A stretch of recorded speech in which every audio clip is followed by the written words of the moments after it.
Salam sejahtera bagi kita semua. Pada kesempatan ini, saya Rizkyanto Adiputra, NIM 25015370003, akan memaparkan hasil penelitian mengenai klasifikasi pesan SMS spam menggunakan pendekatan Large Language model berbasis representasi semantik. Penelitian ini dilatar belakangi oleh semakin meningkatnya jumlah pesan singkat yang bersifat spam, seperti penawaran hadiah, klaim undian, maupun promosi tidak resmi, yang berpotensi merugikan pengguna baik dari sisi keamanan maupun kenyamanan. Oleh karena itu, diperlukan suatu metode klasifikasi yang tidak hanya bergantung pada kemunculan kata, tetapi juga mampu memahami makna atau konteks dari pesan secara lebih mendalam. Secara umum, klasifikasi teks bertujuan untuk mengelompokkan dokumen ke dalam kelas tertentu berdasarkan karakteristik isinya. Dalam konteks penelitian ini, pesan SMS diklasifikasikan ke dalam dua kelas utama, yaitu HAM atau pesan normal, dan spam atau pesan tidak diinginkan.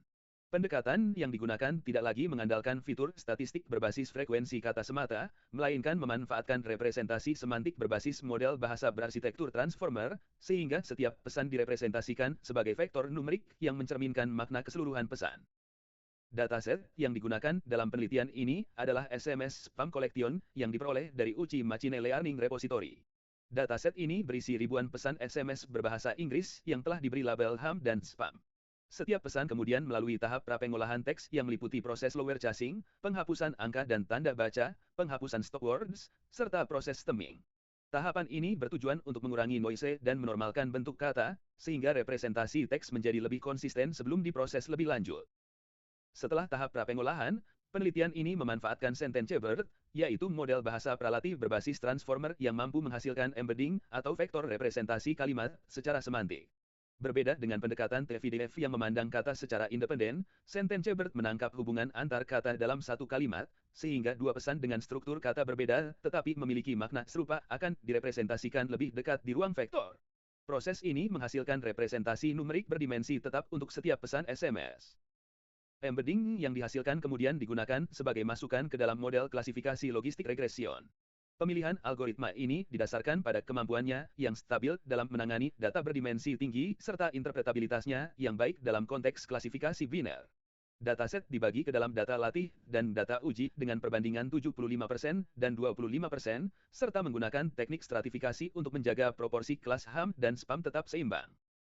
Hasil pengujian menunjukkan bahwa model klasifikasi berbasis embedding LLM mampu mencapai akurasi sebesar 96,6%, yang menandakan performa yang sangat baik.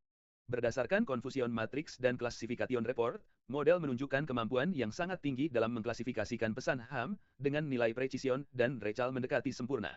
Untuk kelas spam, model juga menunjukkan performa yang cukup kuat, meskipun masih terdapat beberapa pesan spam yang terklasifikasi sebagai HAM, yang umumnya disebabkan oleh pesan spam dengan struktur bahasa yang menyerupai percakapan normal. Pengujian lanjutan dilakukan dengan memasukkan beberapa contoh SMS baru. Hasilnya menunjukkan bahwa pesan dengan konteks percakapan sehari-hari, seperti sapaan atau pertanyaan umum, diklasifikasikan sebagai HAM dengan probabilitas yang sangat tinggi. Sebaliknya, pesan yang mengandung unsur klaim hadiah dan ajakan tertentu cenderung diklasifikasikan sebagai spam dengan probabilitas yang signifikan. Temuan ini mengindikasikan bahwa pendekatan berbasis LLM mampu memahami konteks semantik pesan, bukan sekadar mendeteksi kata kunci tertentu. Berdasarkan keseluruhan hasil tersebut, dapat disimpulkan bahwa pendekatan klasifikasi SMS spam menggunakan Large Language model berbasis embedding semantik terbukti efektif dan mampu memberikan performa yang kompetitif. Dibandingkan pendekatan tradisional berbasis frekuensi kata, metode ini memiliki keunggulan dalam memahami makna pesan secara lebih kontekstual, sehingga lebih adaptif terhadap variasi bahasa dalam pesan spam. Penelitian ini diharapkan dapat menjadi dasar pengembangan sistem penyaring SMS spam yang lebih cerdas dan andal di masa mendatang.